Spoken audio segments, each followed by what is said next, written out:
अब हम नेक्स्ट ये डिस्कस करते हैं कि विजडम टूथ रिलेटेड हमें क्या क्या इन्वेस्टिगेशंस की जरूरत होती है। तो सबसे पहले तो इन्वेस्टिगेशंस में हमें ये देखना है कि हमें सबसे पहले तो एक क्लिनिकल एग्जामिनेशन की जरूरत है डेंटिस्ट के द्वारा। सबसे पहले तो ये डेंटिस्ट देखेंगे कि आपका विजडम टूथ जो है आप किस एज में उनके पास जा रहे हैं। अगर वो आप 16-17 साल की उम्र में आप उनके पास जा रही हैं और दांत जो है वो कम लॉकिंग में है और डेंटिस्ट को जगह दिखती है कि वो दांत निकल सकता है, तो वो 1-2 साल आपको रुकने को भी कह सकते हैं। बट अक्सर ही अगर हम जिस तरीके के मैं पैटर्न्स देख रही हूँ उसमें अगर मैं कोई एक्सरे लेके देखती हूँ विजडम टीथ का और मेरे को जो उसका एक्सिस है, जो लाइन ऑफ इरप्शन है, जो उसका पैटर्न पाथ ऑफ इरप्शन है, वो अगर मुझे इस तरीके से और इस तरीके से और किसी भी और तरीके से नजर आता है तो आई नो फॉर श्योर कि दैट वेट करके भी उस दांत को हम सीधा नहीं कर सकते, वो निकल नहीं सकता सीधा। तो ऐसे दांत डेफिनेटली बाद में पेशेंट्स को प्रॉब्लम करेंगे। तो सबसे पहले क्लिनिक एग्जामिनेशन बहुत जरूरी होता है।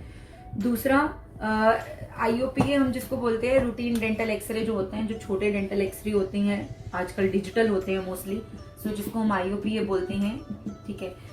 सो इसमें IOPA एक्सरे आप डेंटिस्ट के पास जाके करवा सकते हैं, जिसमें आपको क्लियर कट खुद भी, अगर डेंटिस्ट आपको थोड़ा सा गाइड करेंगे तो आपको थोड़ा सा एंगुलेशन खुद भी उसका समझ आ जाएगा अगर आप इस वीडियो को भी ध्यान से देखेंगे तो। थर्ड मोस्ट कॉमन एक्सरे जो हम यूज करते हैं which is called OPG।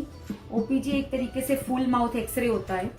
Full mouth x ray के अंदर हमें ये सारा आपका यहाँ से लेके जॉ, यहाँ से लेके जॉ, आपका जॉइंट, आपके दोनों विजडम टीथ, आपके ऊपर के विजडम टीथ, आपके ऊपर का जॉ, आपकी नर्व्स, आपका सब कुछ हमें उसमें नजर आ जाता है। Which is this is one of the best exercise for wisdom teeth.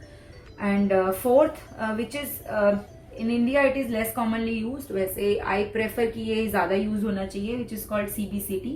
This is CT scan of wisdom teeth. इसमें हमें 3D structures पता लग जाते हैं। These all are 2D images. This is also 2D image. This is 3D reconstruction of our jaw. ये हमें अगर suppose करिए कि ये विजडम टूथ मेरा इस तरीके से यहाँ पड़ा हुआ है, अगर मैं इसका एक्सरे लेती हूँ तो 2D के अंदर मेरे को ऐसा ही नजर आएगा और मुझे लगेगा कि इसकी जो जड़ें हैं वो बिल्कुल सीधी हैं, तो मैं उसको निकालने का अलग तरीके से प्लान करूंगी। पर हो सकता है कि अगर मैं 3D में इसको लेके जाऊं तो मैं ये देखूं कि इसकी जड़ ऐसे पीछे की तरफ ऐसे घूमी हुई है।